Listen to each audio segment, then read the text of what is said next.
Hi, this is Damien from AtHope, and I am an axiological atheist, which can simply be understood as a value theory or a value science atheist. And I'm here with a great guest who's going to tell us a little bit about her. Go ahead. Hi, I'm Lisa for Truth, and I have a YouTube channel. I consider myself agnostic. I was raised as a fundie, and sorry about that. When you say fundie, do you mean fundamentalist Christian religion? And could you tell us what branch of Christian religion? Because there's different. I mean, I was in a fundamentalist. It was called the local church. That's probably not what you were in. It was the IFB. What? I don't know what that is. IFB? The Independent Fundamentalist. Oh. Okay. You know Matt Powell and all that? No. Okay. Anyway, they're a spin-off of the old IFB. So I was part of the old IFB. And, could you tell us a little bit about, could you tell us a little bit about what they believe? Cause I don't know. Okay. Literally interpreting the Bible. The universe was literally created in 6 days. Okay. Literally 6 to 10,000 years ago. Joshua literally conquered the promised land, which actually I'm doing a show on Judaism, but it's taking a while because I've had to go to books instead of articles. So I don't know when that's going to come out, but yeah, like, they believe all this stuff, like Noah's flood literally happened, you know, and I was very mad when I found out I had been lied to. Oh yeah, I relate. So, but I didn't want to give up my Christian faith. So I decided to move to a metaphorical interpretation of the Bible. And this was when I was about 20 or 21. Could you tell us what made you realize it was false? I know it is, but what for you at that time made you think that it's false?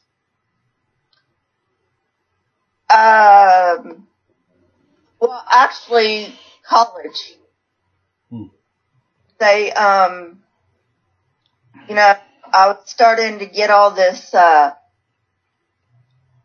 millions and billions of years old, and I started, like, wait a minute, the earth is only at most 10,000 years old. And that got me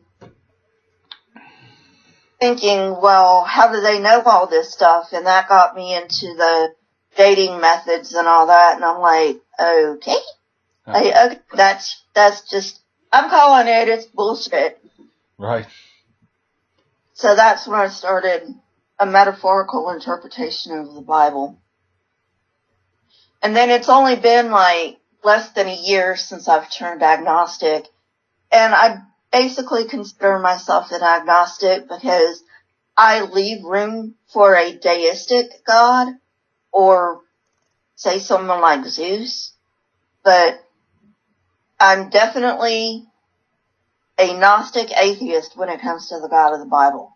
Does not exist. Yeah. Not exist. Well, the God of the Bible, to me, it's like I always think of people, what do you mean by God? What do you mean by God of the Bible? Because if you ask 15 Christians or 10 Christians or whatever, 100 Christians, that all say they believe in the Bible, even probably for your church, you're not going to get 100% accuracy on what they think God is. To me, a lot of people, they say they believe in a God, but they also interpret religion through their own feelings. And so to me, the more positive the person, the more positive outlook they view that what the God concept is commonly. And then the more negative the person, the more they're hateful or bigoted, then their God is hateful and more hateful and bigoted because they look at the Bible and find the verses that support that personal interpretation. That is correct. And also, a lot of Christians don't know there are actually two main gods in the Bible, and then of course you've got these other lesser gods, and those two main gods actually come from the Canaanite pantheon. Oh, definitely. The first one is El. He shows up in Genesis. Yep. And then you've got Yahweh, and he doesn't show up until much later. But El is actually Yahweh's father, and Baal is actually Yahweh's brother. Talk about a sibling rivalry. And, you know, and you look at all this stuff and you think... Well, there also was a goddess of Ishtar, or Asher, excuse me. Yeah,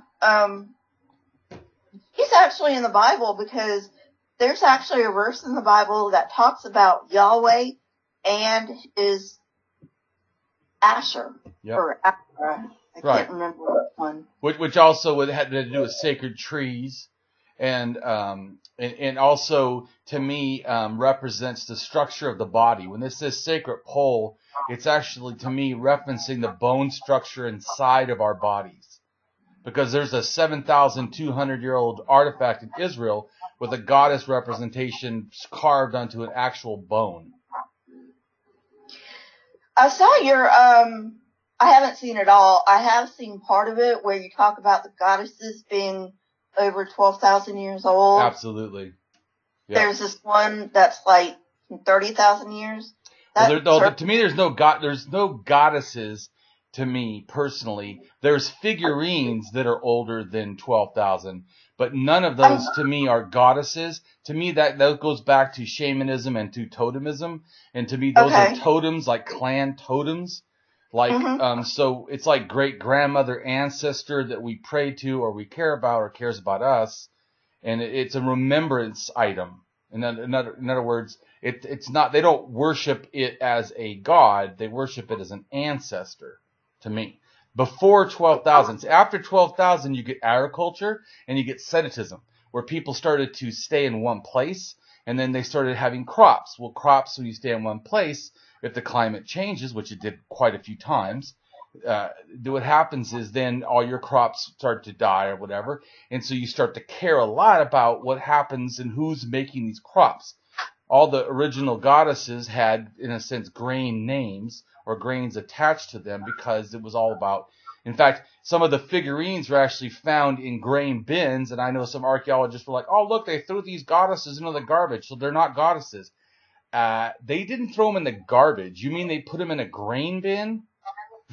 Even like there's a 7,200-year-old, it looks like a little ceramic fake food. It's like a little pot with little round red balls on top of it, and it was found in a grain silo in Israel. And to me, it's the same thinking, because the goddesses in the grain silos or grain bins were found in Turkey, which is where the Jewish people, in a sense, DNA comes from, Lake Van at 4,000 years ago. But they lived in the sense in those areas of Turkey and some parts of Europe, probably the Balkans, or near the Cossack Mountains. Before that, but anyway, so yeah, the use of these items are similar, and to me, it's quite evident that what they're for. So to me, once you need to have something in a sense, plus by 15,000, the goddesses go from standing to sitting. And the sitting, to me, is representing later. You have all these like royalty and all, like sitting on thrones. Well, the throne originally, the concept was fertility and giving birth. Because another thing happened too when you have agriculture was you had more babies because you have more food supply. And also when you're a nomadic person, you have less births. The females do. So, but when you're a sedentary female, you can actually have more births and you get more children. Well, the other thing happens too is you get more deaths. So you start to have this life and death thing. So, anyways, I go on and on, but yeah, to me, I would say about 30,000. There's the first shaman burial, and it's female.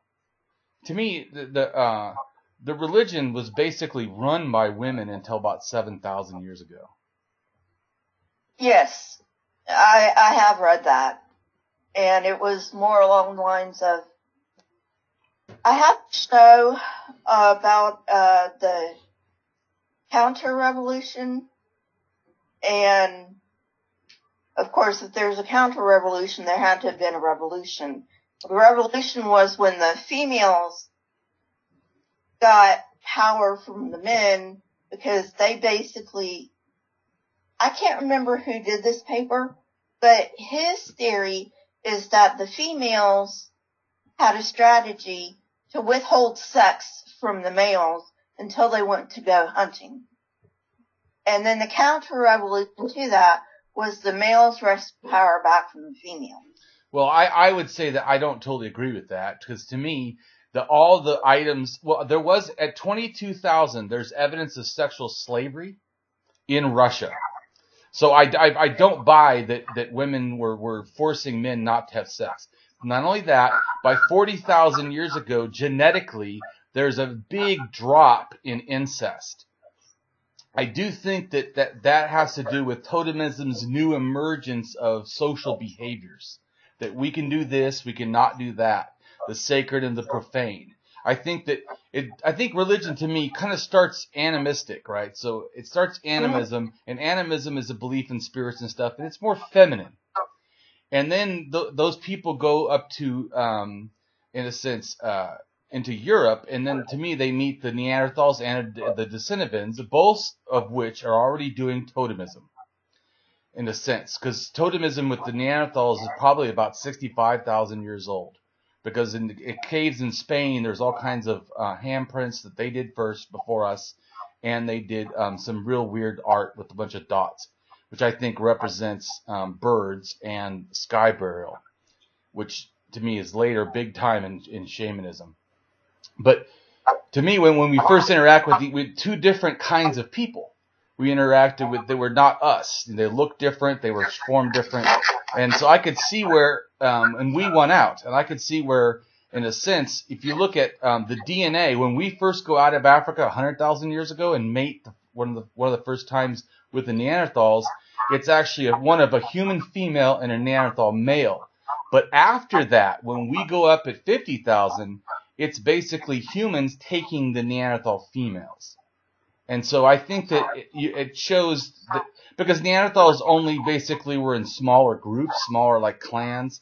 They had they had some interaction, like probably 3 or 4 different, in a sense, clans in the different areas. But but they kind of lightly interacted. Humans massively interact, because humans, I read this whole thing, are more feminized. In general, like, I mean, even the males are more feminine, the females are more, compared to like the Neanderthals, where even the females are kind of masculized. And so, and they had, in a sense, a lot less, issue with having sex with family, because they have a lot more incest, than the modern humans did. So, but I think that, when we go up there, we interact with these people, like I said, and so the first thing, whenever we knew, this is what reminds me of, the things we don't understand, we come to fear. Things that we fear, we generally, come to hate. Things that we hate, we seek to destroy. And it all goes back to really fear. And so to me, I see totemism as like a male. It's controlling. It says you could do this or don't do that. It will kill you or will ostracize you if you do this or don't do that.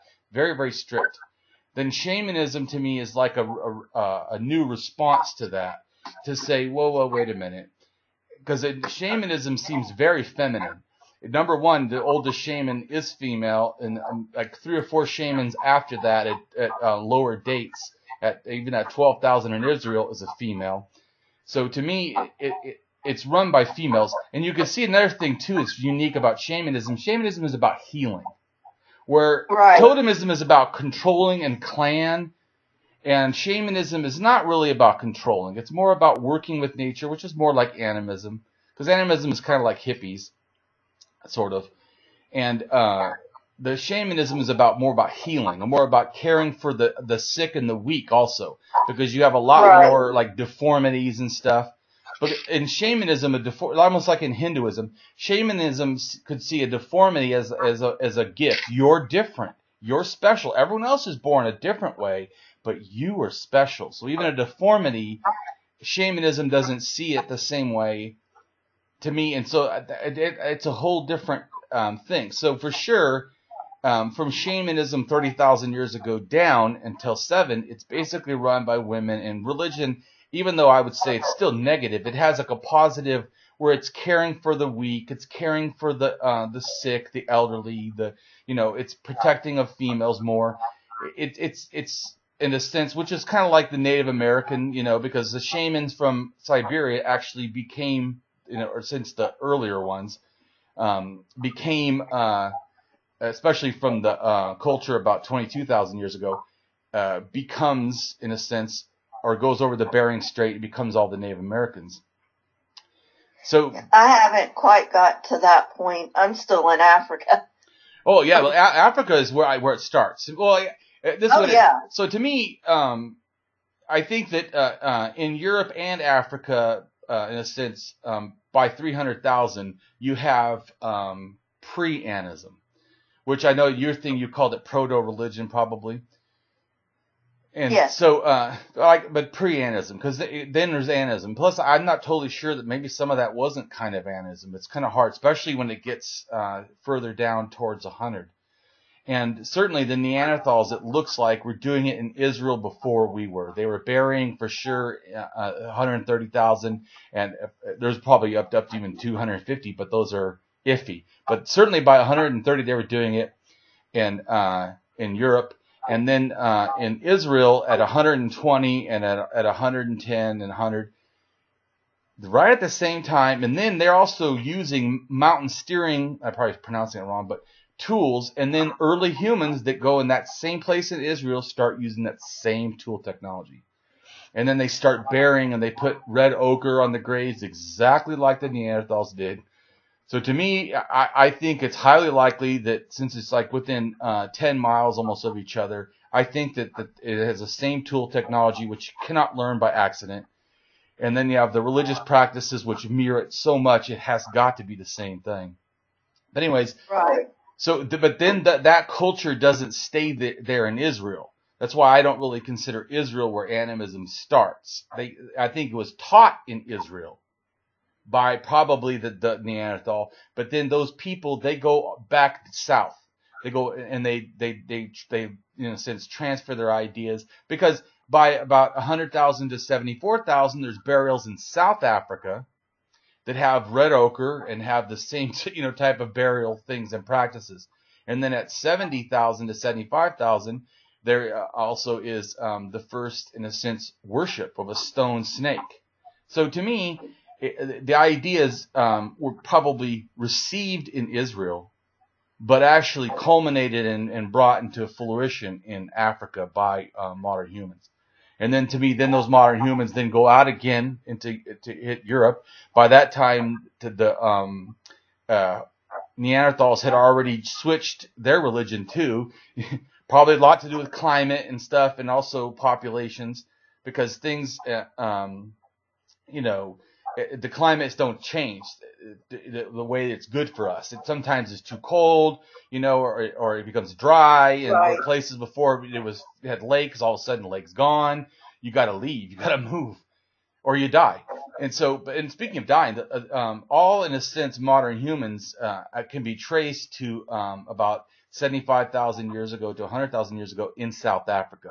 All other populations, and there was at least probably 3. One in North Africa, which goes back to possibly archaic humans at 350. But and in East Africa, would that be the Homo erectus? No, that was actually in a sense an arcane version of a Homo sapiens sapien, what we are, but a very arcane version. Because I can't remember what it is, like A001 or something. I can't remember now, but it's like a but they're what in a sense mates with probably someone from East Africa that's about 200,000 years old, and that's where we consider, like a lot, our genetics point to is the 200,000, which is more it's still arcane, but more of a modern version of human. And then those people, they all either die out or go down to South Africa because of the climate. It gets too cold. And humans do not like the cold. The Neanderthals could survive, but even they had some troubles. But so we all go south, and then we develop further religion. And we had, to me also, you have all these cultures, in a sense, coming together that had little bit different ideas in it. And I think that sparked a lot of creativity, because you start seeing a lot of different tools and ideas and uses of things. But anyway, so I find it all extremely interesting, and it's all, for me, it's all part of the book that I'm working on, called The Tree of Lies and Its Hidden Roots, exposing the evolution of religion and removing the rationale of faith. Yeah, you had sent me a link to that. I think it's a website of yours, but it's also a book you're working on. Yeah, I'm working on a book. I had it written at first. It was like 6,000 pages, and then I took it to show it to someone, and they're like, "Oh no, this is like 6 books." But I didn't want to do that, so I tried to cut down and figure out, and then it's still kind of too hard, because I mix linguistics and archaeology and anthropology and genetics and human movement and animal husbandry and ethnography, and I mean, just multiple things together, trying to figure out the full big picture. Oh yeah, you could write 50 books on it and still not cover it all. Exactly. But I'm trying to give a one book that really gives you enough information to you feel confident. I mean, yes, like you said, you have to research. I could write a book on each one, each element. But I'm also trying to take this really complicated archaeology and philosophy and anthropology stuff and making it like more palatable. I don't think my book will be like super easy, but I'm trying to make it at least like, early college, not like, or not so hard that people can't, approach it. Right. Speaking of which, I know you said you've watched some of my videos.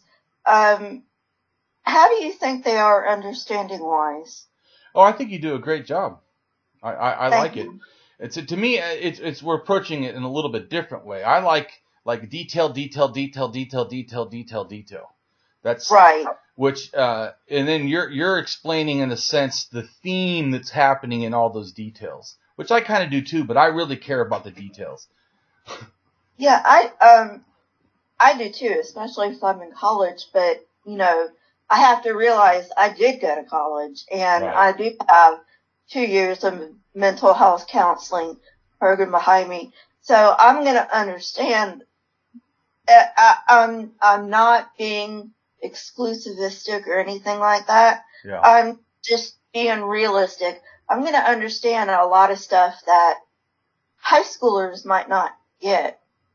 And I'm just trying to bring it down to the level where a person who didn't go to college can get it. Right. And I know that some people say that some of my stuff is too hard, but it's also the thing itself is very hard. It's extremely complicated.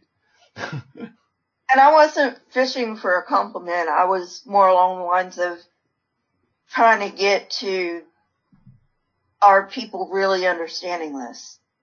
Well, it would be hard for me, obviously, to judge that, because I know so much that I've read like 10,000 archaeological documents. I mean, or something. I've read probably at least 6 books that are college level archaeology, anthropology, that cost like $150, $200. In fact, the one book on language I read, on archaeology of language, it was like 1,500 pages. Then I did one on just the archaeology of Turkey alone, and that was like, again, like a 1,500 page. It was so hard to pick up that book. That also made me realize I need to cut my book down. Like, oh my gosh, this is like ridiculous. Like, this is so big. You have to lay it on a table because it's just too massive. And I realized that it also, if I make it that big too, then the idea that I'm trying to get, because I want to show it's an evolution. These things are connected just as much as languages are connected. How they branch off and stuff. Religion is no different. I see it as just another human-made product, just like language. It is an invention. And we kept, in a sense, honing it up and reinventing it. But you can hear its theme. So to me, like you said, Africa, to me, really all the religions of the world are a form of, in a sense, African religion. the original animism. And that's true. So to me, they're like Legos. Like it's like animism, and then so you got the world religions today. They're like animism with a Lego, and then another Lego of totemism and on top of that, and shamanism on top of that, and paganism on top of that, and that equals, in a sense, in an organized way, becomes organized religion at 5,000. But it's organized religion is actually a multiple kinds of religion. They all have totemisms. They all have a kind of a healer or a person that prays and does things. They all, in a sense, have these, gods from paganism. So and then so you're talking about gods before. To me, the reason why God is not that women denied sex. That's wrong. No, the gods happened because of war. The fear of war at 7,000. The Proto-Indo-Europeans started coming into the Balkans and taking on in a sense, the goddess faiths that had been there, in a sense, that came from Turkey.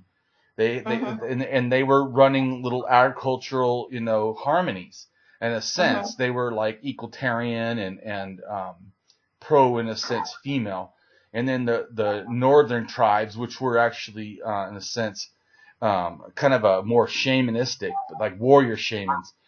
Like even and people don't think about that, but like Attila the Hun and all that, they had, in a sense, Tangerism or the belief in the sense the great sky above.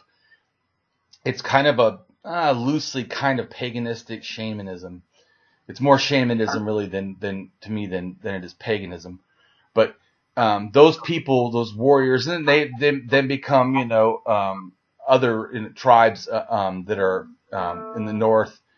They keep coming down and attacking people. But so it's because like even they went all the way to Germany and attacked. There's that graves that I think it's 7,000 something, 100 in Germany, where they were outsiders and they slaughtered them because they tried to come in there and attack them. They slaughtered those people and just threw them in a mass grave. But that was just the precursor. So to me, before you have these goddesses that are helping with grains and stuff, and she basically has a consort of the bull, which is the rain god, and also connects to the moon and the cycles of birth and death. And then she has snakes, which has to do with the umbilical cord. Right. And also has to do with, they thought, with rain coming down. Snakes are like the raindrop in a sense. So they had these that fertilized the ground. So they had these they didn't need a male god in a sense. But all of a sudden, you start having wars and having people being attacked, and then all of a sudden there's this new and there's two figurines, one called the Sitting Woman and the Thinker. Well, I don't think it has anything to do with Thinker, because he's actually sitting on, to me, a birthing stool, and so to me he's taken her power. So the male god has taken the woman has to sit on the ground. So he's taken the power because that's the throne in a sense, the power, the seat of power. Was the birthing stool. And even there's studies have been done showing that there's a lot better birth rate and less pain if a woman uses a birthing stool than just trying to lay down and do it. Because it's naturally aids the body and like gravity helps. Correct. So it makes sense. And so there's several figurines all in the Balkans around Bulgaria and Romania, right near the Black Sea, which is right where the Yama culture and the Proto-Indo-Europeans, in a sense, come down into that area and then take it over. But right before they take it over is when gods happen, because there's already fighting and fear fighting. So to me, war makes this desire that we need someone, to start being powerful. At first, though, it's dualistic. It's female and male, but males now have a bigger, in a sense, power. And then by 6,000 something, you have the first proto-kings right there in the Balkans with the first and the oldest gold. And there's like he's holding, things that look like, hatchets or whatever, or a scepter, which relates to even back to Egypt. Now, to me, when those people were attacked and in a sense finally taken over, they were actually, to me, not totally slaughtered. Some of them went back into Turkey and then down into Israel. And then I'm not too familiar with the prehistory of Europe. I took an Egyptology class. I thought that was the first kingdom. No. It goes back a long way. Oh no, It's definitely not Egypt. Egypt's even like I talked to this linguist that said that he felt that Egyptian language connects to everything. I said, yeah, but let me tell you why. Egyptian language to me is actually, in a sense, two sets. You have the Proto-Saharan, which is about 7,000 years or less, which I think the reason it moves to the Nile Valley is because the Sahara dries up. So when the Sahara, once again, people move and things change, it's because of climate. So just like now, climate change can affect, where you could live somewhere, all of a sudden it becomes unlivable. And other places before they're unlivable now are livable. So, but and those people, to me, get some of their ideas from two sources from Europe, as well as one source from Africa itself. But they get stuff from the Orcanation culture at about 30,000, coming all the way to North Africa from Europe, coming down through Israel and going all the way to North Africa. And then sometime after that, probably 15,000 or 12,000, somewhere on there. There's people, I think, because the genetics shows that they moved from Spain down into North Africa.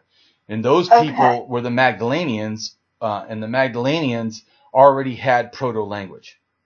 So then at 7,000, you see proto-language going from North Africa into the southern part of, in a sense, Ethiopia and Nubia, because Egypt at first was started, in a sense, in the south, which they call, I think it's Upper Egypt, and then Lower Egypt is later. It's the north, yeah. And then you had...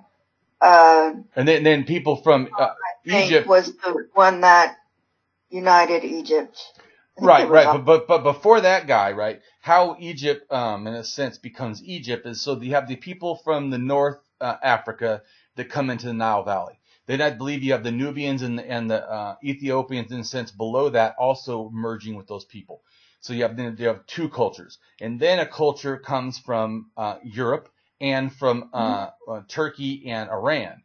Those people come to Israel and then also find their way down to Egypt. And then all that genetics together and all those shared ideas then culminate in the desire to make the Egypt the way it is. But Egypt actually, to me, was copying, in a sense, an idea from Mesopotamia, and those people also come from Turkey and some from the local area. But those people started making city-states. They didn't make a nation, which is what Egypt kind of did. They just made city-states, and in a sense, so some people think, well, they started culture, like Sumerians. Well, they made city-states. They didn't make a nation.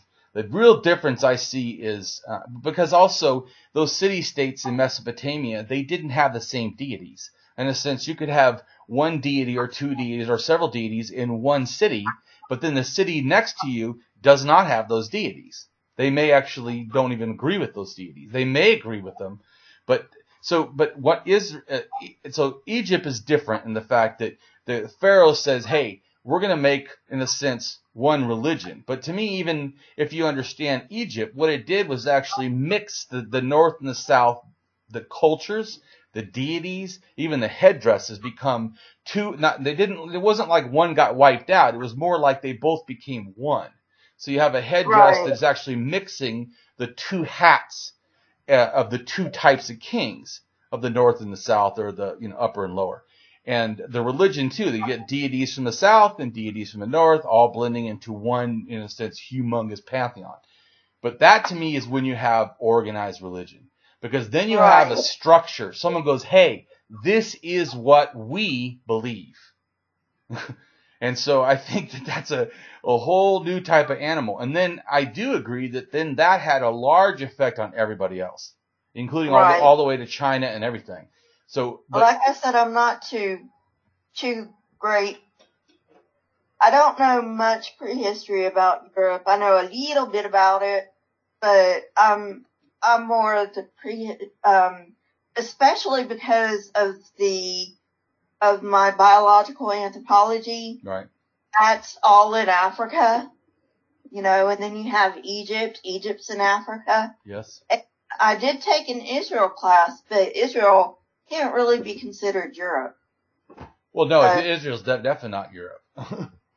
So, you've got, so that's basically where I have concentrated my studies is Israel and Africa, and I know very little about the prehistory of Europe, but I'm willing to learn. I'm always willing to learn. Yeah, I'm always willing to learn too. So could you tell us your ideas on Africa? Yeah, the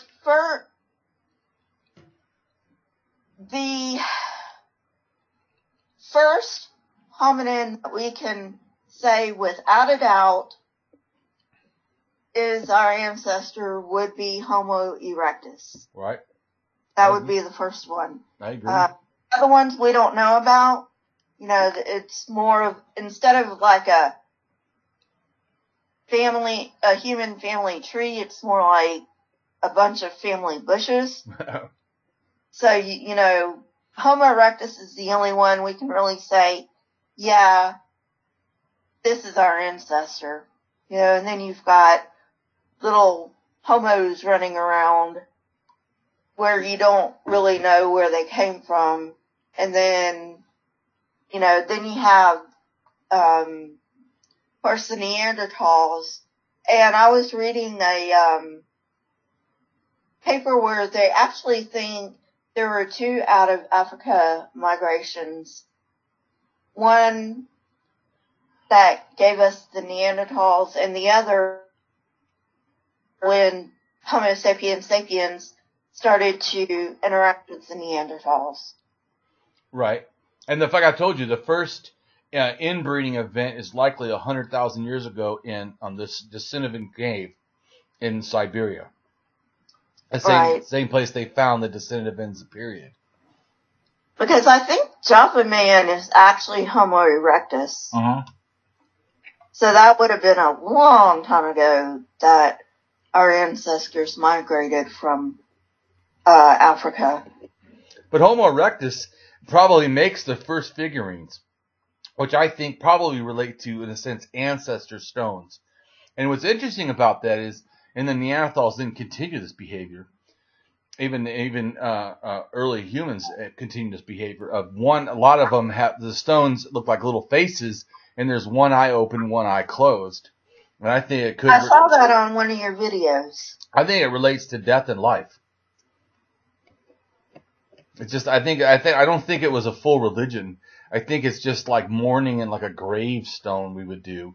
But then in Israel, somewhere around 300,000, or in North Africa, you have the Tantam figure, which is probably about 400,000. It looks like a hominid. It's not male or female to me. It's just a human form. But in Israel, you have what they call it the goddess or Venus of background, in the Golan Heights.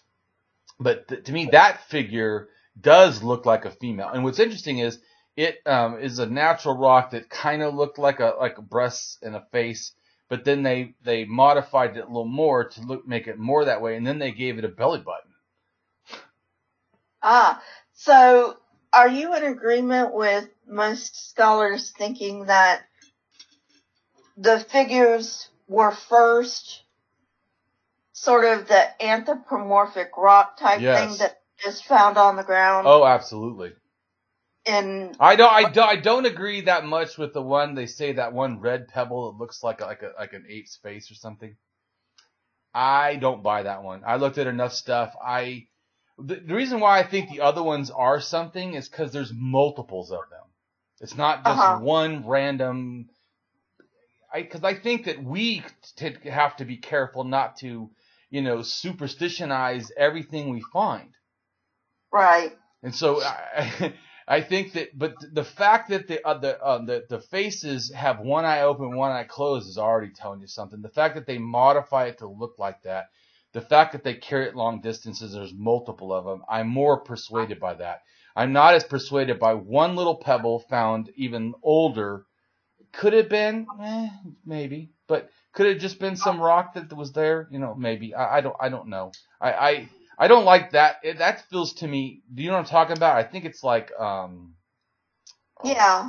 can't remember how eight or like maybe a million or something years old or something. I can't remember now. But they consider it the possibly the oldest art. It looks like it's like a red stone. It looks like a little ape's face or something. I think that it might be, but I'm not I'm not going to put it in my book. I don't find it persuasive enough for me. I wouldn't either. I mean, if I was writing a book, which right now I'm not, but I may. Right. You know. We should. We need as many people as possible to come at it from the religion from every way possible, because the problem is great to me. Oh, yeah. I mean, you were saying something about, there was another one on your channel, religion isn't about lightning. Oh, yes. Because it irritates me when people say that. Oh, they go, because I hear some atheists. I'm not putting them down. They're just uninformed. So, right. But they're wrong. And we need to completely stop ever saying that. Don't ever say that again. First off, if you're saying, did religion start because of lightning? Well, to me, religion is animism. Animism is the belief that everything has a spirit, in a sense, and a kind of a spirit-filled life is what I say, or that everything is in life has spirits, and then a spirit-filled afterlife, the belief that there is an afterlife and it contains spirits. And right. It basically, to me, relates to stars in the skies being the actual glowing spirits, just like a fire and little embers float up, and then birds, they come and take people's bodies and they fly up.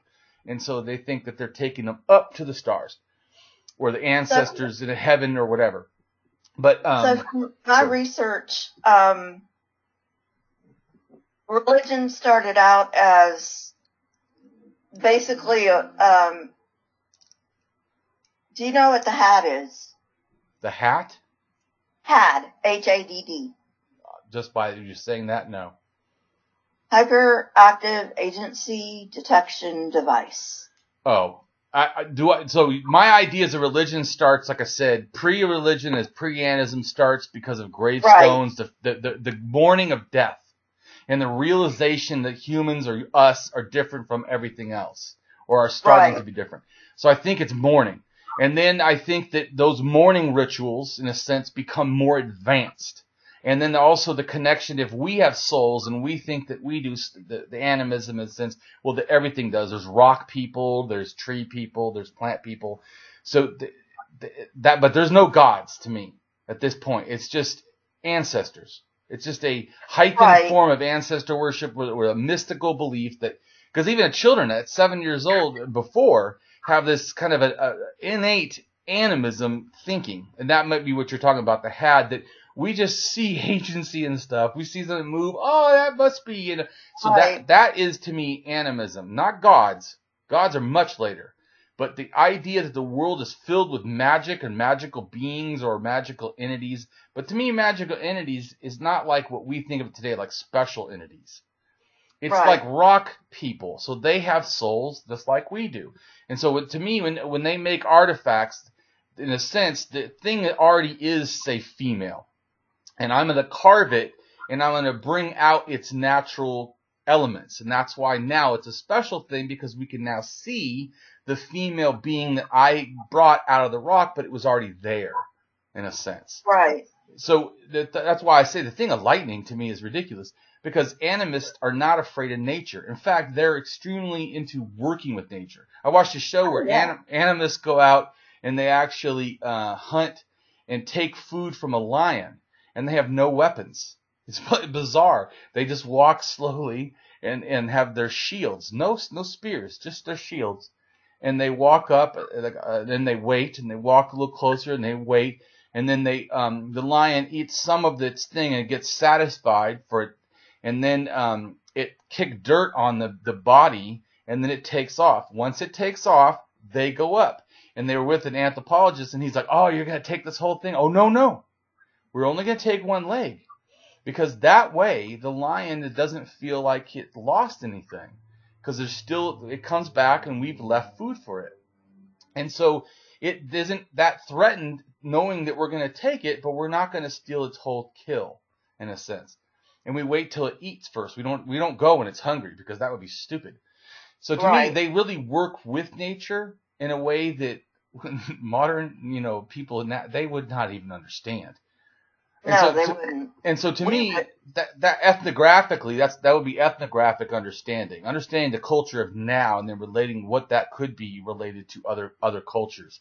And so how they behave as animists makes me think that, like I said, it happened because of this mourning of death and this fear of death, and then this trying to work with nature. So animism is trying to find the spirits in balance. Got to get in balance with the spirits, because the spirits are all, So to me, it's lightning would just be another spirit. It wouldn't be some kind of a unique anything in relation to animism. And then that sounds about right. What's that now? That sounds about right. Right, and then to me, paganism, the bull, which had already been worshipped probably at least 50,000 years, because even at 40,000 years, they're distinctly hunting and bearing them as trophies. And then there's cave walls that have to do with a lot of bulls and stuff.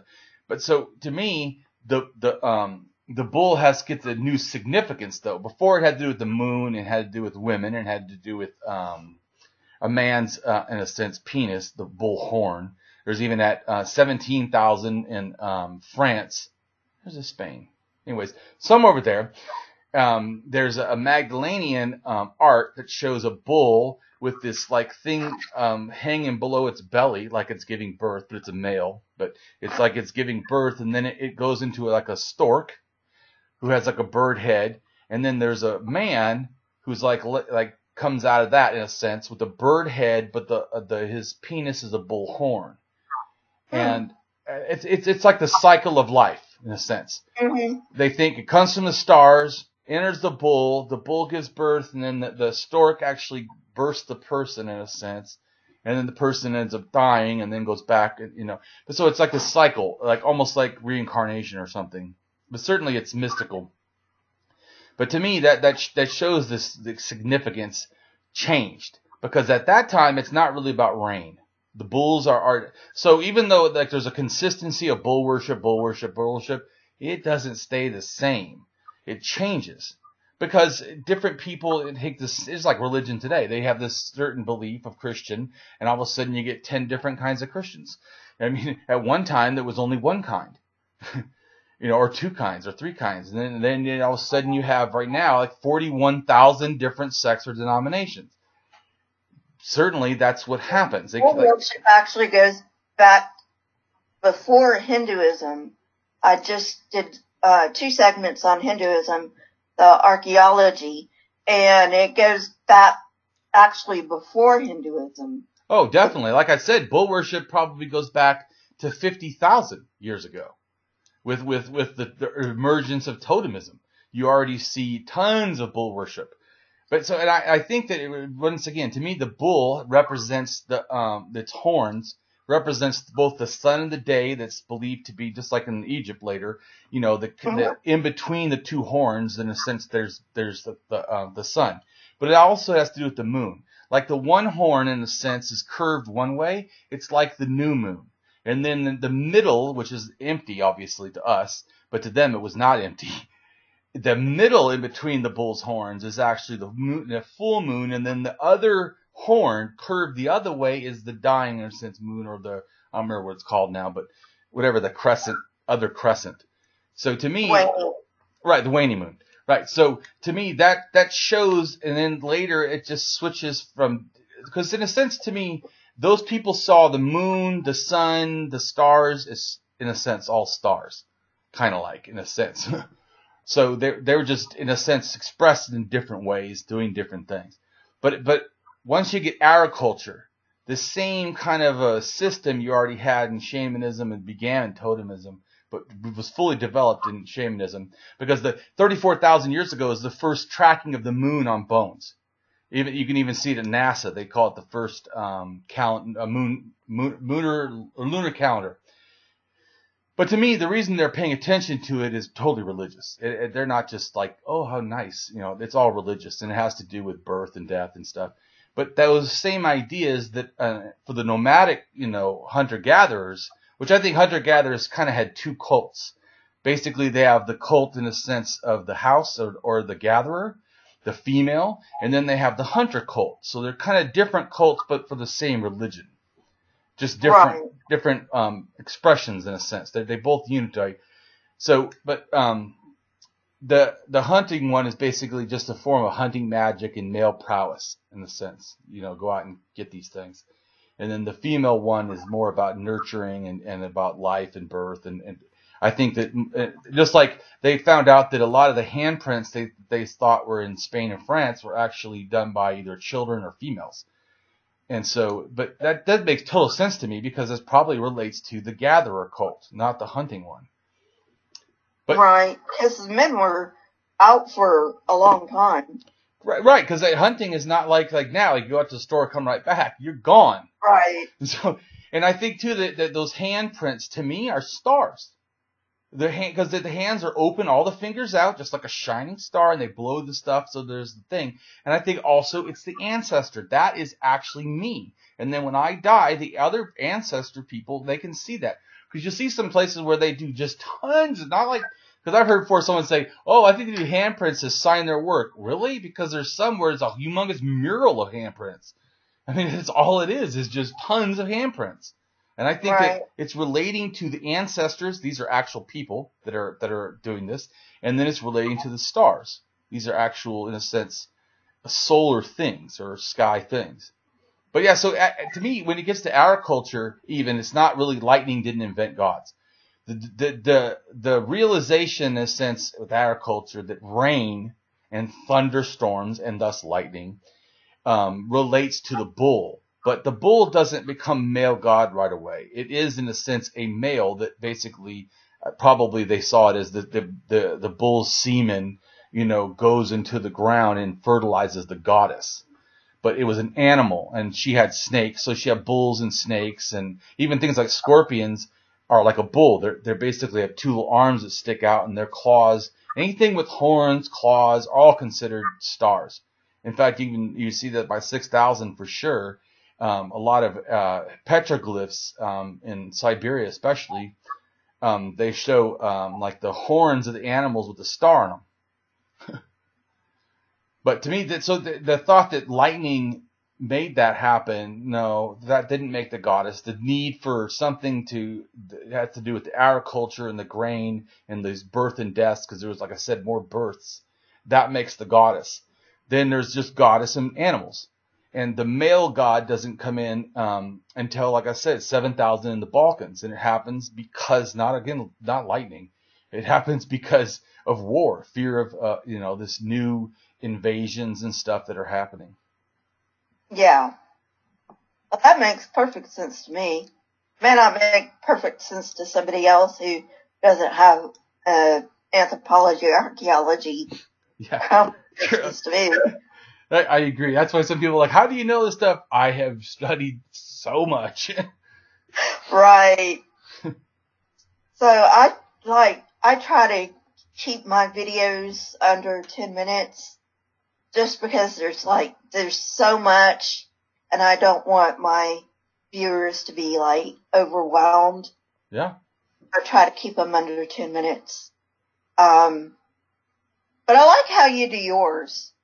You can keep my attention for 3 hours, but you can't keep everybody's attention for 3 hours. Well, and that's probably why my blogs do a lot better than my videos, because people that really want to read and understand, and also I put links they can go research more, which I hope everyone does. Don't take nothing I say as belief without ever looking. I mean, go look.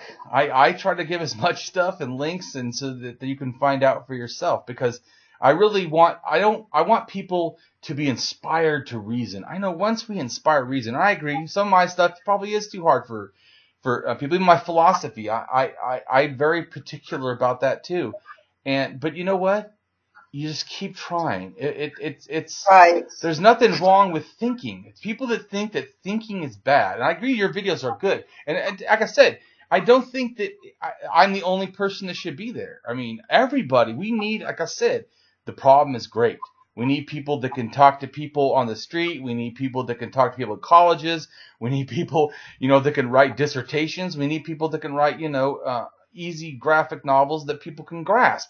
We need everything because we're not dealing with one kind of person with one kind of problem. I mean, I see religion as a general problem. Just like I said, people, oh, why do you hate religion? They go, well, I can tell you 3 things right off the bat that just I cannot stand. And if they weren't there, then I would have less problem. Is that almost all religions have these 3 things: pseudoscience, pseudo-history, and pseudo-morality. Because of all those, lies and the harm that come from those kind of lies, man, I see religion because of that especially. And then the indoctrination of children, those things I cannot stand. And then generally they're followed by other things that I can't stand, like sexism, homophobia. In fact, sexism to me doesn't even totally happen by 7,000. It's a lot more like about 5,000 with Egypt and beyond. Although the roots of it start, I think, at 12,000. Because at 12,000, when they make goddesses, they split women into kind of 2 things. Because you have 2 different kind of goddesses in a sense. You have, in a sense, the standing goddess, in a sense, like and then you have the sitting goddess that's fatter, and so but they're breaking to me into 2 kinds, like mother, and then sexy warrior or whatever. And so the women, but in a sense, human beings, if you do that, you've removed some of their humanness. Because a woman is everything. In fact, a woman goes through different stages just like a man does. I mean, there's young and then there's older, but all stages have different kinds of value to them, which to me they removed and simplified for the goddesses. But I see that as also being somewhat helpful to women and then harmful. Helpful in the fact that women were given this kind of a sacred status, although I don't think that every goddess religion had women as always equal. Because it's like saying, well, we had a black president, so the United States must be totally ending racism. No. And right, not true. So I think that it's always more complicated than we want to make it. We want to make everything simplified. It's not really simple. Right. Which is also, like I said, is your videos, you give a more big picture approach and a simpler, in a sense, laying out of the information than I do. Mine bogs down, but I still think it's important. But there's no, it is. I'm just letting you know that there are, and again, I'm not trying to be uppity or anything like that. I'm just letting you know there are people out there who just can't follow that. Yeah, I agree. I'm not trying to be down on you or anything, because I love what you do, and I'm not trying to be looking down my nose at people because, yes, I'm smart, but smart in one area doesn't mean I'm smart in all areas. Oh, definitely. I feel the same way. Like I'm really good at philosophy and this anthropology, archaeology stuff. But man, math, I completely bomb. It seems too hard to me. Excuse me.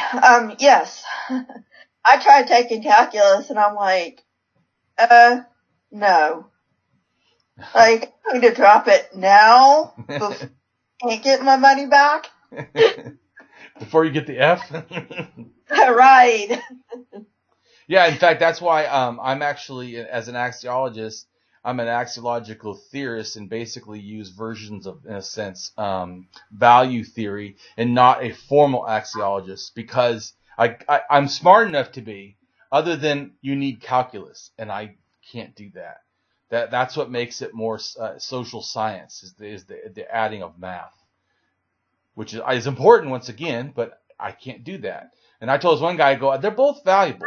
You guys work that in research and science, and I'm trying to build a version of axiology that the normal person can use. Right. My goal, and I know it's not your goal, so in a way, my goal is to reach the people who are doubting. They're not quite out of religion yet, right, but doubting. And so, when I was in that position, I know I needed some tough love, but also I needed, okay, this is this and that is that, because when you're in religion, and I hate to say this, but when you're in religion doesn't encourage critical thinking. Oh, definitely not. But there's different religions are different, so. And, you know, it's like, I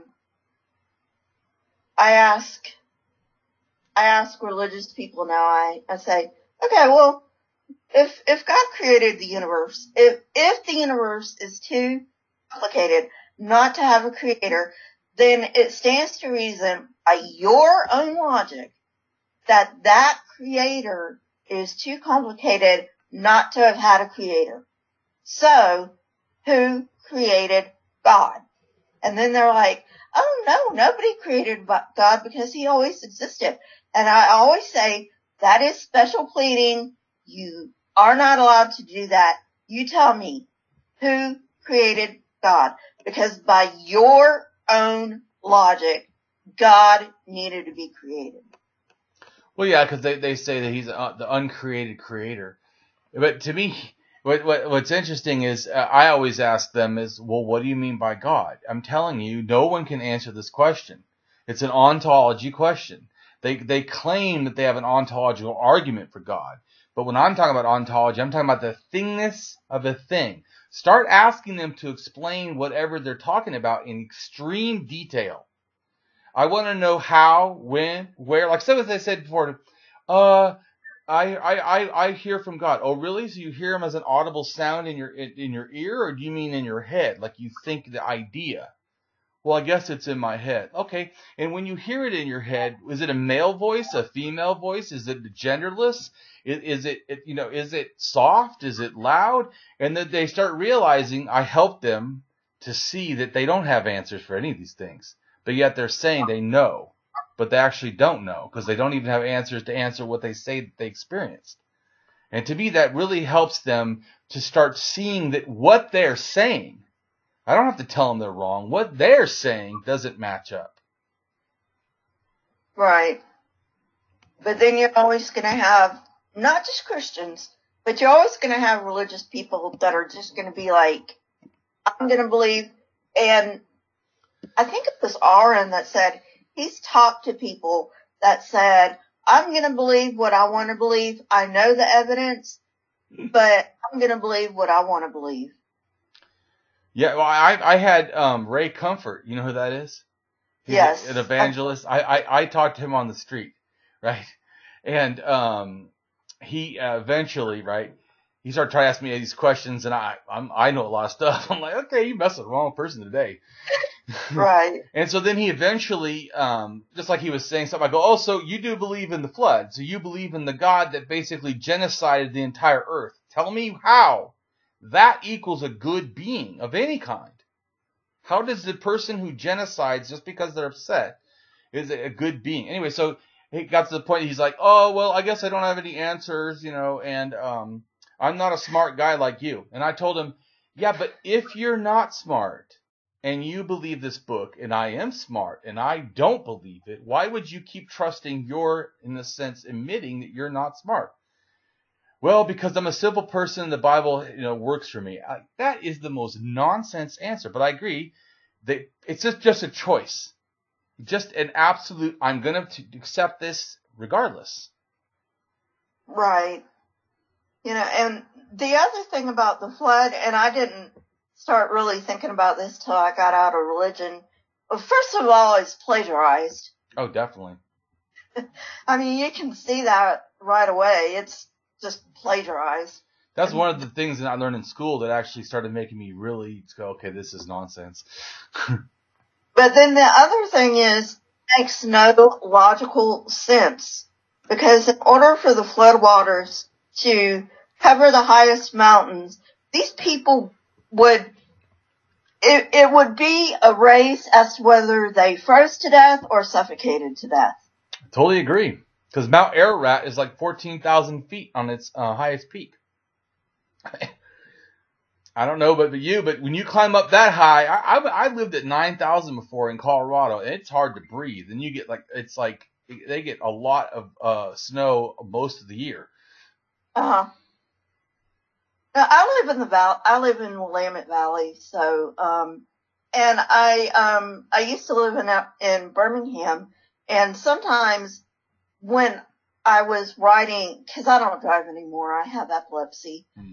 When I was riding along with one of my friends, I mean, even just driving in the car, my ears would pop sometimes.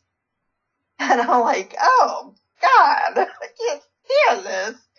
But, you know, and that would be another thing, you know, how would they do, because you'd think, okay, air ride, okay, that would be even higher than planes fly.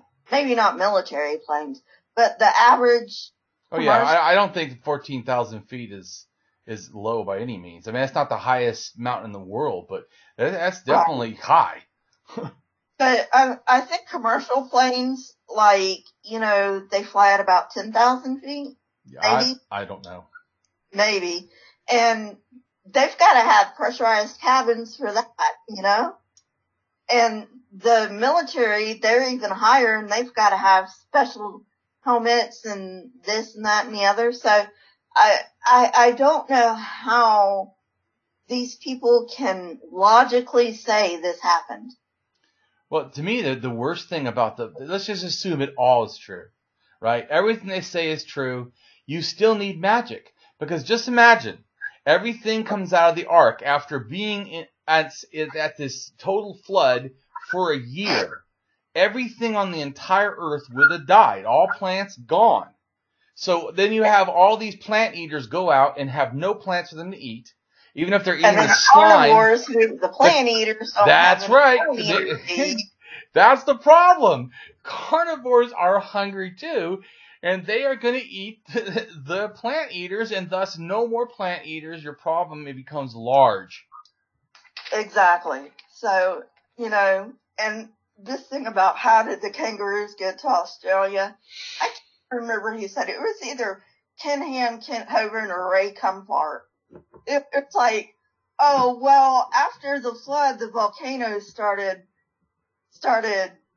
you know, getting active, and the kangaroos, well, they were young kangaroos, so they were kind of light, so the volcanoes just blew them all the way to Australia. I'm like, huh? Yeah, they don't even try. Ken Ham is, to me, one of the worst, because he'll go and take archaeological stuff and go, oh yeah, it's younger. They're wrong on the date.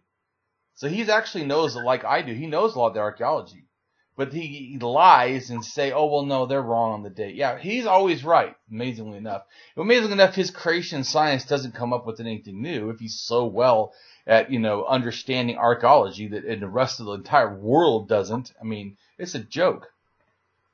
The one who really bothers me on that crew is Georgia Purdom, because I don't know who that is. You know, she's a molecular biologist who got her PhD from Ohio State. And she's working for Answers in Genesis. That's ridiculous. A legitimate PhD in molecular genetics. You know, she knows that all this is true, and she's just,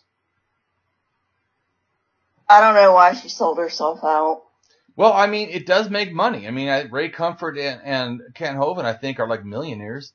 I mean, it's not like this is not a money-making thing. I mean, I think that the problem, I think, like even with Ray Comfort and Ken Ham, I think that there is some belief, but they believe they're lying for Jesus. That somehow that the end result is that you do need Jesus. I think that they probably actually think this, that you do need Jesus to go to heaven. And so I think that's all they care about. All the rest is just extra nonsense to them. Because when you talk to them, they don't really, even like Ken Hovind. I talked to Ken Hovind on the street in California, because I picketed his creation conference. I was in Santa Ana, California. I picketed it, and then he came out there in he talked to me. He talked to me and videotaped me for half an hour, and then someone else, not him, put up like 15 seconds of what I said and go, oh, look, he said that something about God. It was a joke. To me, if they really were honest, then he would have put up the whole half an hour talking to me that he recorded. And just like even when he was doing it, he was like pushing the camera, his little phone in my face and stuff.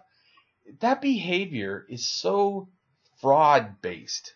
It's not, these people are not about truth. To me, even if you're a Christian, why would you trust total charlatans? Just because Right. but I think it's my side bias. It happens in politics all the time.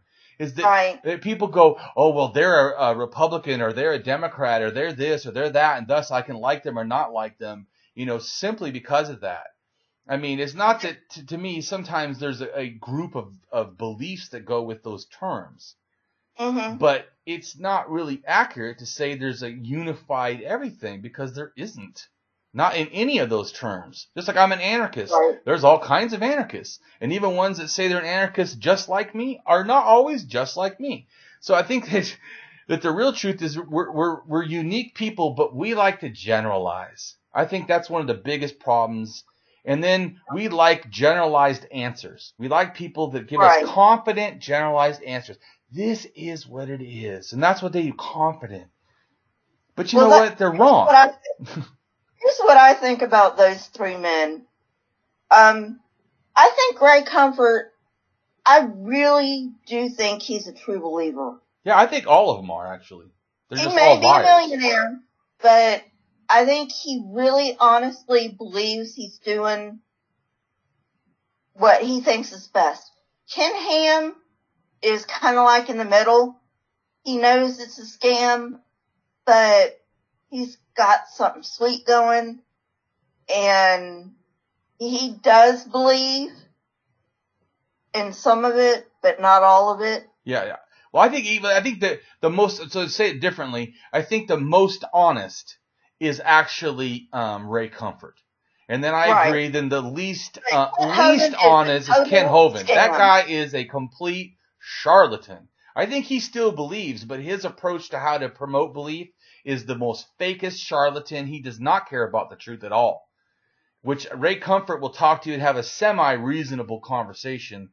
Ken Hovind, not as much, but Eric Hovind is like Ken Hovind. It just, these people are absolute, con men who do have, I think, a core belief that something about heaven and Jesus is real.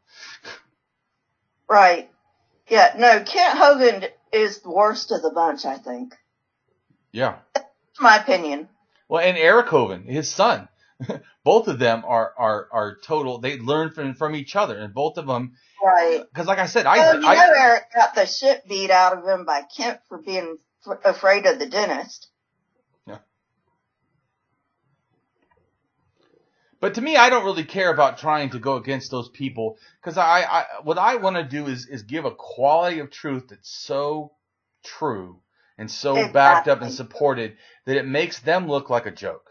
I don't even have to say they're a joke. I can just show that, even like I said, I talked to Eric Hovind and he recorded it for half an hour, and 15 seconds is all they put up. Yeah, because they don't, in fact, Ray Comfort liked my ideas just like a scientist, and I'm actually in his movie Noah. We're talking to him. I didn't know that. Yeah, not very long, but because he thought I said a good answer for an atheist, and he wasn't trying to make atheists look bad. Some of them look bad all on their own, but Right. because he talks to different people, and he talked to me, and he's asked me, where did the water come from if supposedly the Earth starts out as a hot ball? And I was like, yeah, asteroids. He goes, well, if someone said comets, I'm like, well, that's not accurate, because that has the kind of heavy water that is not very common in the oceans. So we know that it has to be asteroid heavy bombardment, period. Right. And also, to me, people don't realize we're not in a closed system. I know Christians like to think that somehow this earth is like a little unit that God's made. No, there's frozen ice just floating around, and especially probably at the beginning. We know for sure that the chemical compound of the oceans matches generally the stuff in asteroids, which there's not that much ice in asteroids, so it probably took a lot of asteroids. Which we know there was a heavy bombardment period. So, I mean, and very shortly after that, we start to see life. I mean, so I think that oxygen is a main element for life in general from the beginning. Even sea sponges, in a sense, they can last with almost no oxygen for a long time, but if they absolutely have no oxygen, they die. So we're all connected. Yeah. It's evolution. I mean, it's so obviously evolution. It's not even funny. And I really laugh when they try to say the Earth is 6,000. I'm like, not even close. Yeah. I mean, like I said, that's what got me started down this road, was reading in my college books about millions and billions of years. The universe is not even 10,000 years old. That gets you to thinking, you know? Yeah. It's funny. It's a total lack of understanding almost anything in science to say that. Oh yeah, Kent Hovind. Oh, you teach science for 15 years. No, you didn't. You taught in a church basement. Really? Teaching science. Yeah. But the good thing is that as much as there's liars out there, there's people like you, your channel, Lisa for Truth. Yes, and I do my best, and I don't curse on there. I may start another channel where I rant and rave and curse and bring the house down, but not on that channel. That channel is where I want people to come there to find out what really is the truth. That's what I want. And these people aren't going to come if I'm dropping the F word every 5 minutes. But, Yeah, I try not to do that. Although I personally don't see why the F word is it's not a put down. It's not actually, it's not bigotry. It's not slander. I mean, it's amazing. Why is that word so seen as negative, as the worst word, when in a sense, it's just in a sense like saying sex? I mean, how does that equal bad? Yeah. I do know that people do feel it's bad. I'm just saying, I don't. If you really logically think about it, I don't get it. It's just bigotry for no reason. Well, if you really logically think about it, no words in any language are really bad, because they're just symbols. But they're just symbols. Well, yeah, but all symbols are expressing emotions and feelings and ideas. So it's the ideas that I agree with you. The words themselves are not bad. But the ideas can be. We can say bigoted, hateful things. To me, people say words don't hurt. Yes, they do. Words have power because they are packets of information that we share to each other. And since we're emotional, social beings, and we're constantly trying to understand the other, stuff like mirror neurons and stuff, it's natural for us. And so we like praise. We flourish under praise. And there's even studies where they take people that when I was in my college too, the studies where they take kids that are getting low grades, and they tell them, you did really amazing on this test. And they for no reason, right, other than just being told, the next time they take the test, they almost go up a grade. And they took the kids that got the best grades and told them, why are you so mediocre? Why did you do so bad? And then the next time they took the test, they actually dropped a grade. It really affected how, and I don't think it's good though when we try to do that as only like popcorn. Tell all kids they're wonderful. Tell everything is perfect. I don't think that's helpful, but it does show that our words can speak into people and inspire them or destroy them. I say to me, words can either build castles in the sky to protect or dungeons to torment. The same idea, words, but it's what we do with those words. So I think that it is important. I don't think that, as you said, important, but like, I think you understand what I'm saying. Oh yes, I do. I'm trying to put it in a way so that the viewers can kind of get my thought process. Right. No, I was just clarifying my thoughts on the effect of words. No, I do agree. Okay. I tell people all the time, my wife says, oh, they call me a name. Yeah, that's a word. If you stop giving it meaning, then that word means nothing. People call me all the time, say I'm on my channel because I'm a lot more confrontational and I challenge ideas really hard. Now, I'm never mean because I believe in attacking ideas, not people. But because of how I do it so emphatic, which a lot of atheists are skeptics. I'm not a skeptic. I don't doubt. I either talk from what I know or I don't talk. That's it. Right. I'm a rationalist. I believe that all ideas need a justification. If they have a justification, I can say that emphatically until it's been shown to not be the case. And if I don't know, I just say I don't know. Like when I said you said about airplanes. I don't know. That's a fact. I have absolutely no clue. The best thing for me to do is not give any answer and just say I don't know. I think there's a fear sometimes with saying I don't know. So I do agree with the skepticism and the fact that we should have an intellectual honesty. That when we don't know something, just say we don't know. What I don't like is have an allergy against I don't know. People do. But what I don't like is when people give guesses, especially uneducated guesses. That's more harmful. Just say you don't know, or say you'd like to know. I mean, but there are a lot of things I don't know. There's a lot of stuff I do know very in detail, but even sometimes I know so many details without looking at it like on paper. Sometimes, like when I said I wasn't sure if the one place is in France or Spain. It's that general area, but I don't, off the top of my head at the moment, I couldn't remember where exactly it is. And so I don't want someone to go look at, well, Damien said exactly, and it wasn't. There's some things that I do remember exactly, but that could change by the day because I'm a human. That's why this one, when Christian goes, oh, you could be wrong. I said, yeah, you know what? I'm wrong all the time. In fact, I've been wrong my whole life. But it's that desire to actually move past that, to acknowledge that sometimes I'm ignorant and then try to work to not be ignorant. Ignorance is not a problem. The desire to stay that way, to me, that's a problem. Yeah. There's a difference between, my dad says this, there's a difference between ignorance and stupidity. Yeah, ignorance can help, but stupidity is a choice. Right. And to me, too many people are stupid. They choose to not be informed. And that's definitely where I would put, people like Ray Comfort. He chooses to be stupid. That just doesn't work for me. I remember when I was became an atheist, I was 100% believer before this. Never read an atheist book, never thought about being an atheist. In fact, I wanted to be a Christian counselor that did, mental health therapy with addiction and with, children that have been abused and are juvenile delinquents. Because I had those same problems. I was a drug addict. I did crack in California. I was a juvenile delinquent and had all kinds of problems.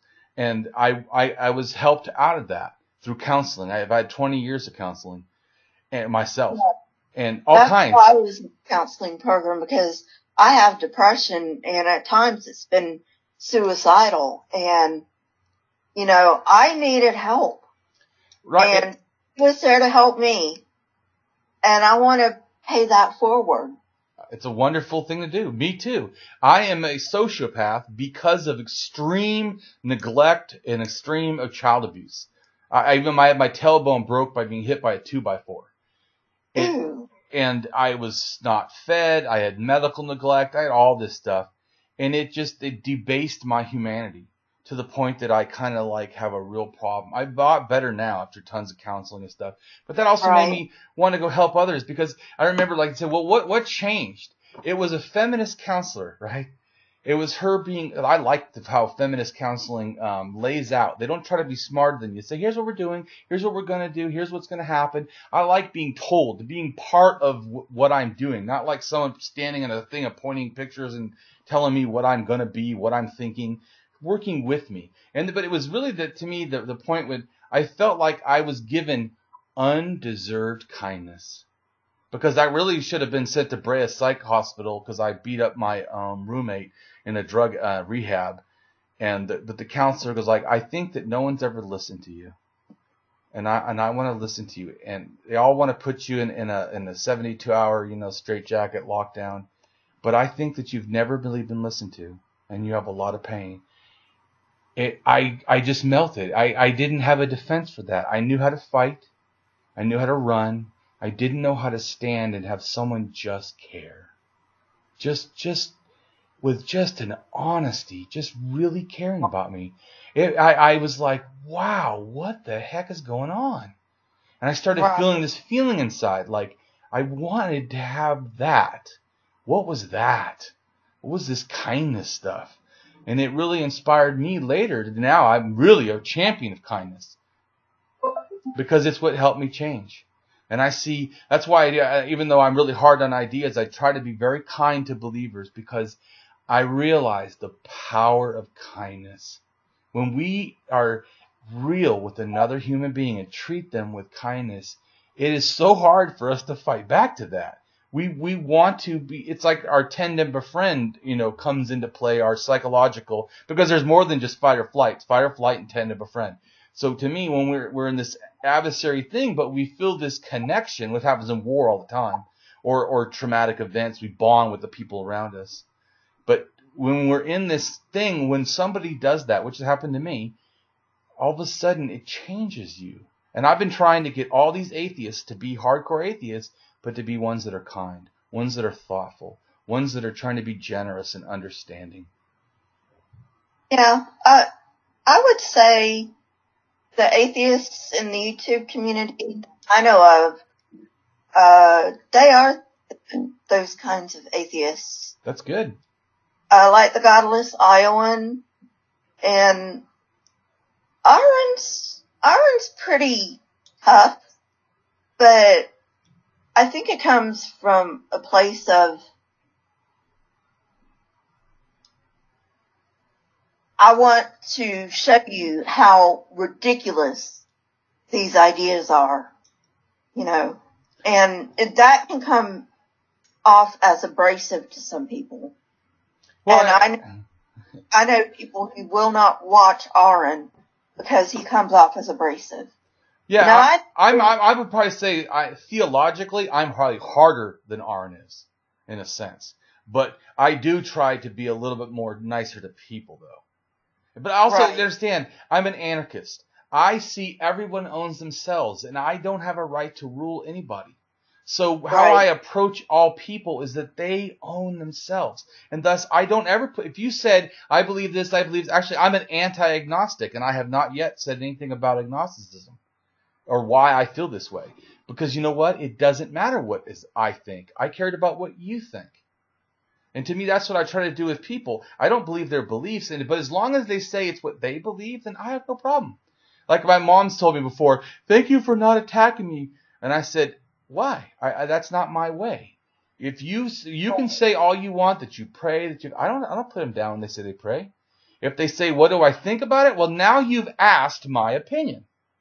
Right. and I'm very good at giving my honest opinion, as much as I respect them to give their honest opinion. Because once again, I'm not better than you. I'm just another, to me, everyone to me is a dignity being. The dignity in the sense that you have human rights, that you have this thing inside that can be harmed. And it's a thing that I need to protect, in a sense, or value as having rights, just like me. And to me, that's how I approach, believers. If they have their ideas, that's theirs. They own their mind. I'm not trying to be the thought police. But if you say that this thing, or if you do a behavior in the external world, now you're affecting me. So now I am going to say something. Yeah. But to me, I think the atheist movement needs to understand how to navigate the two things. How to attack thinking and not people. And I'm not saying that I do it 100% accurate. I get angry. I am a sociopath. I try to explain this to one person. What it is it's like I go immediately to rage, and I can justify any form of aggression against people. But I try very hard to not do that. And everyone thinks I'm an empath because I'm so good at trying to be kind. But it's really a reasoned empathy. In other words, cognitive empathy is different than emotional empathy. Correct. So I have more of a cognitive. I can totally understand what's going on. I could choose to care or not care. But what I try to do is have a standard of behavior that I treat everyone as a dignity being. Everyone deserves respect. Everyone deserves to be treated as that they own themselves and thus their ideas.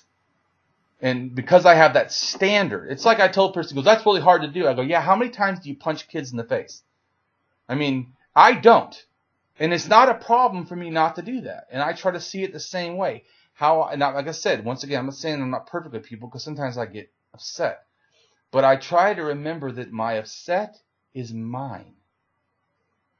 That these people are just being themselves. And I need to try to be understanding. It's hard. It's extremely hard. Because our natural nature is selfish in a sense that even though we like bonding and all this, we like it in relation to how we care. Which reminds me of the golden rule. I don't think it's a golden rule because it starts with the you. To me, real ethics is about others. It's not about us. Because in a sense, you can't do, to me, a morality act if you were all by yourself and you're the only person on this planet. There's no such thing as morality. You just do whatever you want and that's fine. There's no one else to harm, no one else to be affected. There is no morality. Morality, ethics, in a sense, is what I would consider the part. Morals is your own personal choice. And then ethics is how we behave with others. It's the laws and prescriptions of how to have pro-social behavior with others. And to me, that is really what morality, when people think of it. So to me, it's like values in a sense, because I'm an axiologist, a value theorist. Values give meaning, your values give meaning to your morality. Then your personal morality then usually affects how you have ethics with others. Although sometimes people have jobs that tell them to have an ethic they wouldn't have. Right. Right. I don't know about you, but I would not have a job like that. Well, that tells me I can't have ethics. If a job tells well, a lot of mental health counseling has laws because there's different ones, laws that I don't always agree with.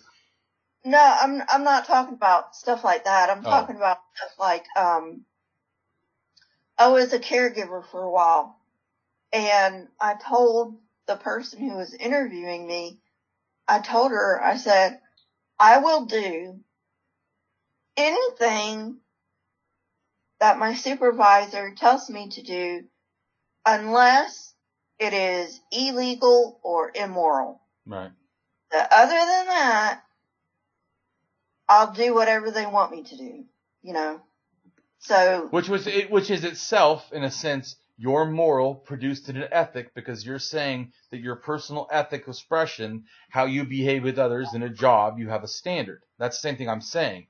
But to me, most people pick their own ethics, even though they'll say they're Christian or whatever. If it was true that there was a Christian ethic, then why is there not one kind of Christian morality? This is true. So I think that, like, that's why I think that religion hijacks a natural thing. So religion didn't invent ethics, but it hijacks this belief of telling us what our own personal ethics are.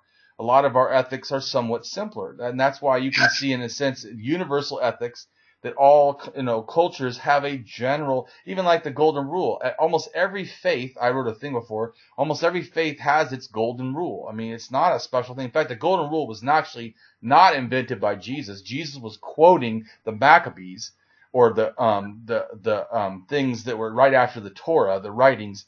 And to me, because there's a thing that's in those that says, don't do what is hateful to you to others, or to others to you, or something like that. I can't remember what it says, but it's a negative version of, in a sense, what Jesus says. But it's just, he didn't invent the golden rule. Christians have that totally wrong. Oh yeah, that's true. I still, being a new agnostic, and you hate. No, I don't hate agnostic peoples. I'm anti-agnostic, because generally there's several things that agnostics say that are not accurate to true philosophy. Like they'll say things like, well, we can't know 100%. Well, if you understand philosophy, there's two types of certainty. One is called psychological certainty, which could be 100%, which has nothing to do with evidence. Your own personal feelings is what it's talking about. So it's inaccurate. Absolutely, you can be 100%. So that's wrong, first off. So there's several statements that are built into people choosing the term agnostic to me. So the first thing they'll say is you can't be 100%. That's inaccurate as heck, because Christians are 100% about God. You can be 100% there's not a God. That is a personal psychological certainty, and that it can be a percentage. But here's the other thing. There's another type of certainty which philosophy and science uses maybe without knowing it. It's called epistemic certainty, which is considered the highest standards of justification to call something true.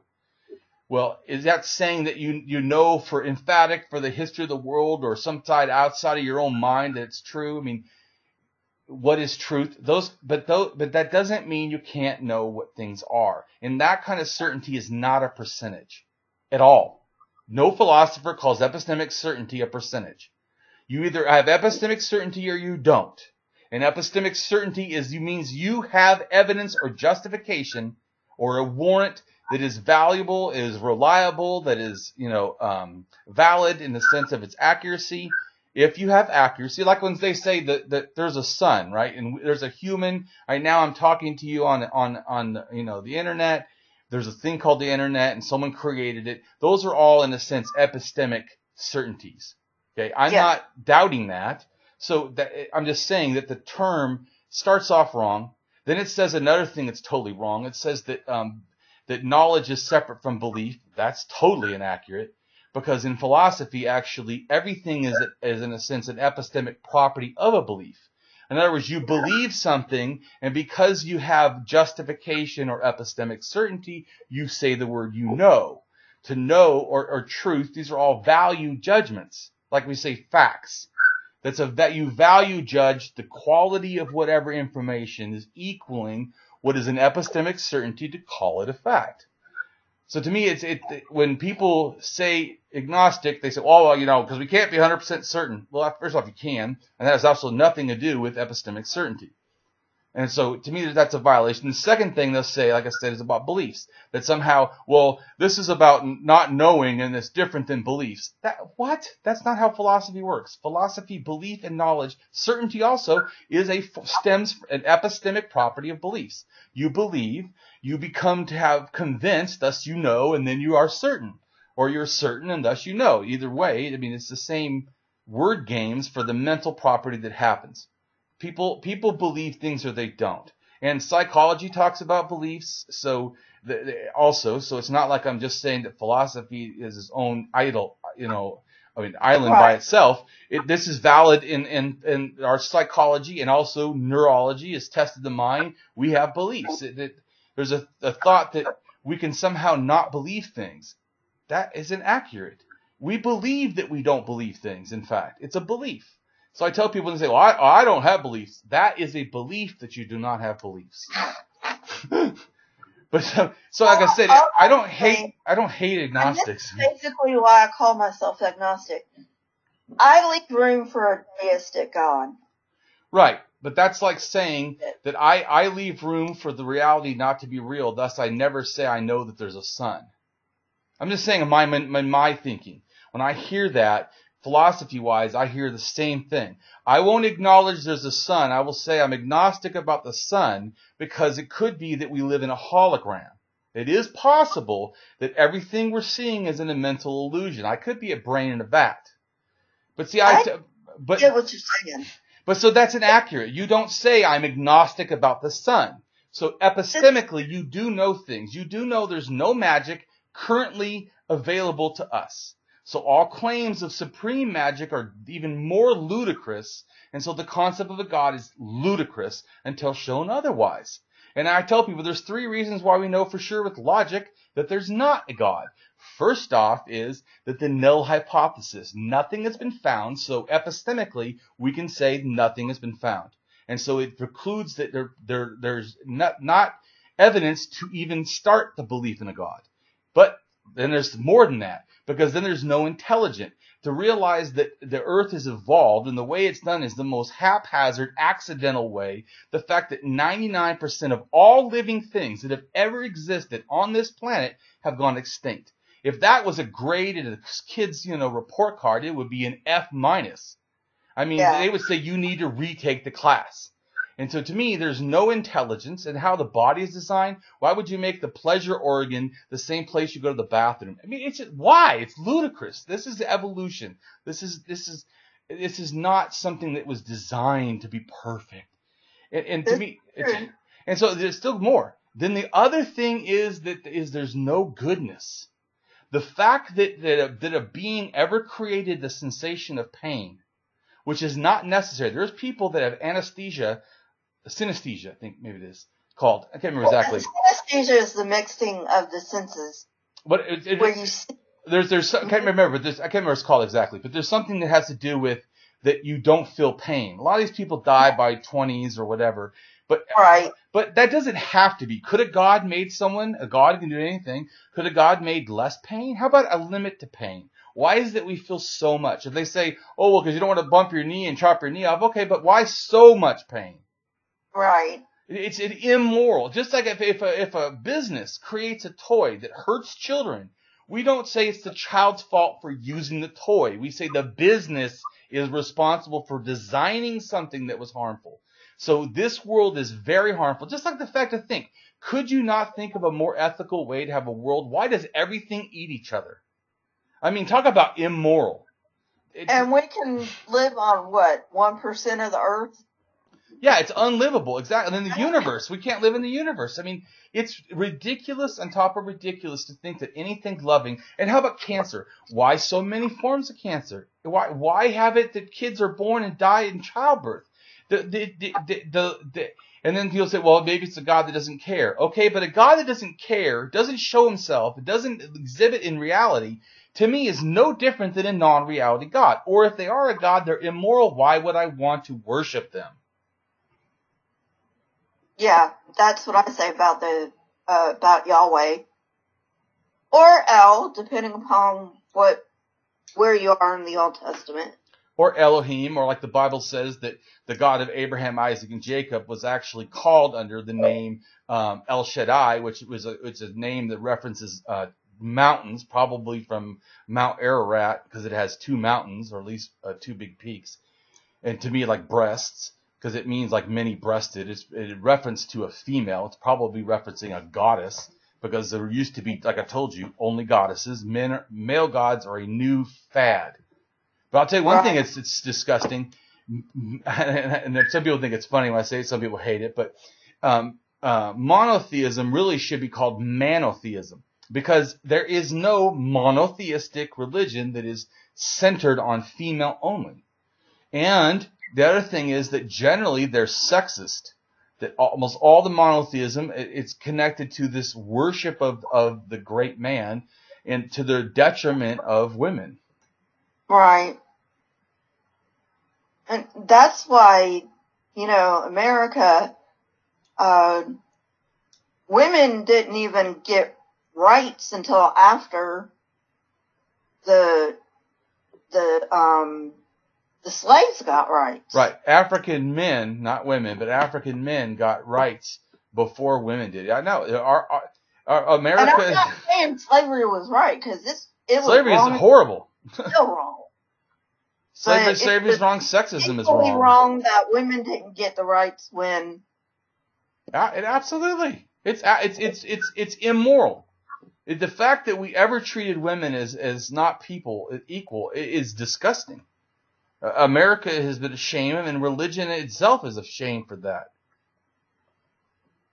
But some of that, to me, it goes back to like the yin and the yang symbol. People don't realize those are male and female expression, and some of the original Chinese writing on it was sexist. But it's been this dichotomy of men against women for at least sometime from 7,000 to 6,000. It becomes more prevalent. Like I said, with the invention of kings, the invention of male gods. I haven't started with the Eastern religions yet, but I didn't know that. I thought it meant male and female imbalance. Well, male and female, but male, did you read it? Male are upward seeking, females are downward seeking. Males seek the light, females seek the darkness. Does that mean, just like... No, that doesn't sound equal to me. I can't remember all of it, but it sounds extremely derogatory to women. It's like, But what's interesting too is 4,000 something years ago in Egypt, the goddess Ma'at, or the term Ma'at or something, that actually referenced females as the holder of wisdom. So that, I think that just shows that they had more in their polytheistic, they had more of the ideas still lingering from the goddess faiths. Because even like in Mesopotamia, when they first started their city-states, the king priest would have to get the goddess to basically give him power. Because, like I said, originally it was goddesses. Now, like I said, it's not like I've heard the goddess faiths, where they think it goes back all this. No. It started to me about 12,000 years ago. And it's just, once again, it's an anthropomorphizing of nature. It's just saying, oh, well, nature, has these little buds and they grow and it's like a little womb or something, Right. It's people with ignorance. What the problem about religion is, it starts in wonder, but it ends in closed-mindedness. In other words, to me, like the early religions, they were kind of trying to understand. They're making excuses, which are wrong, but they're kind of trying to understand nature. That's why even like Islam, when it started, was into science. Now it's totally not into science. In fact, they're even destroying history, trying to hide, history. It's Right. horrid. But I think all the religions kind of started in wonder and fear, and then all of a sudden became more and more and more closed-minded. Probably. I mean, you look at most, I can't say polytheists or shamanism or those types, but definitely the Abrahamic religions. Most of the sects of the Abrahamic religions don't want to know about science. Especially now. But see, like even that, when Judaism started, it started with like you said, probably multiple gods, at least probably 2 or 3, Yahweh and Jehovah. And then you also had, the Asher, so you have a goddess. So I mean, it was not a monotheistic. It probably was henotheistic, which that means that you think there's other gods, but you worship one particularly, or you think one is special. Right. So anyway, well, thank you so much, Damien. I enjoyed this. It was great. I appreciate your time. I appreciate yours too. Yeah, we should do this again. Yeah, I mean, I enjoy talking to fellow intellectuals. I mean, I enjoy talking to anybody, but when I have somebody who actually knows what I'm talking about, like. I feel the same way. Do you think it's hard for me to find people to talk to? It's like, I say something, they're like, you're going to have to explain that. And I'm like, are you serious? It's going to take like 20 minutes. Well, that's why I try to fully explain things, and that's why I end up with 3-hour videos. Right. So what I do is I just pick a place to stop. I try to fully explain things, and then I just pick a place to stop. Like, I always have more notes than I actually put in my videos.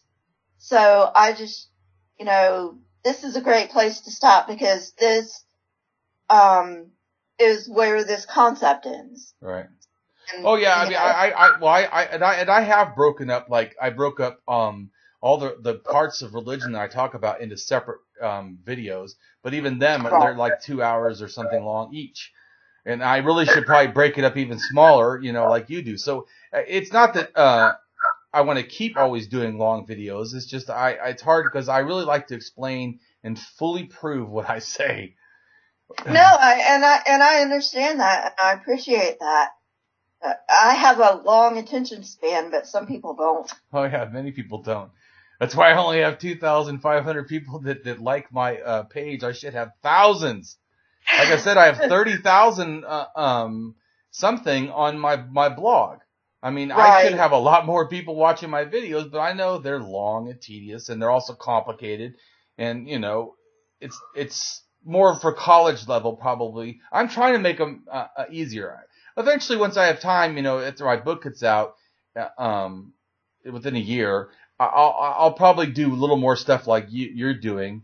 And so, I mean, I do understand it is valuable to do smaller videos too. But yeah, I really appreciate what you're doing because, sometimes when you're out of academia for so long, you're like, oh, damn, I wish somebody would, say these big words that people want to, explanation for, and you're like, really? This can take at least 20 minutes. Sometimes, for one word, it'll take an hour. Yeah. And it's like, what? Are you for real? But, and those kinds of concepts right now, those kinds of concepts I'm trying to stay away from. Once I have concepts built up in my videos where I don't have to explain, right. And concept that'll take me an hour to explain, when I have the concepts in my videos built up to that level, then I will go ahead and say, okay, so I don't have to explain this concept that'll take like an hour because I've already explained it in my other videos. Right. No, I can tell you, I think we should have all kinds of different ways because there's different people at different levels, and so we need a lot of approaches. Yeah, and there's a series that I'm doing called Religion and Identity, and right now I'm doing sexual orientation, and I make sure to say right up front, I do not recommend this video for anyone under the age of 16. Yeah. Just with the content. Yeah, Patreon, in fact, made so everyone who goes to my page has to be over 18. I didn't do that. I guess somebody complained about my archaeological drawings of goddesses or gods, because there's some that have penises and vaginas. I'm sorry, I didn't make that up. That is how they did things. But so they put a thing where people that go to my Patreon have to be click that they're above 18. Well, that's fine. I mean, but it's not like I put. The problem I don't like is it makes it sound like I have like sexual stuff. I have stuff that you could have in the art. It's not, but so I understand what you're saying about the age. Yeah, it's an American hang-up because I hear Europe doesn't have that. No. Even Canada, I think their TV shows breasts and stuff at night, not the day, but at night, like some shows. Right. Yeah. I don't know what America's hang-up is. Religion.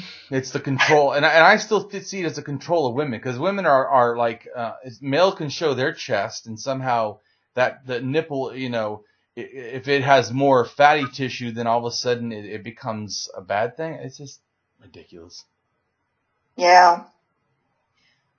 Well, it was nice talking with you. Yes, definitely.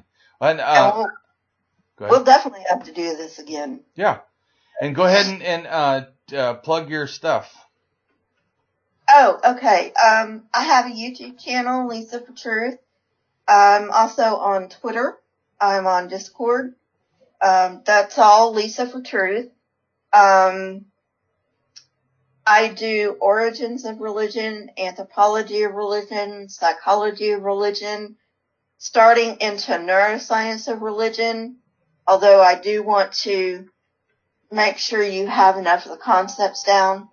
I've started a Knight Templar series going into why the Knights Templar existed, and I also do what I call one-offs, which is like religion and violence, or